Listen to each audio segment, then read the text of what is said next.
Hello, hi guys. For today, ito yung ating ganap for today guys. Ang mag-ready na ng mga gagamitin natin para bukas dahil maaga yung event natin. So yun, i-prepared na natin yung mga microphones.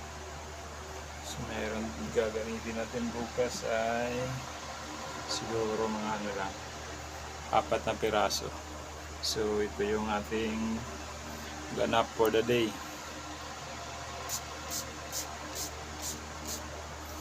Time check nga pala guys, mag-alas 7 na ng gabi. Meron na lang tayong 2 hours para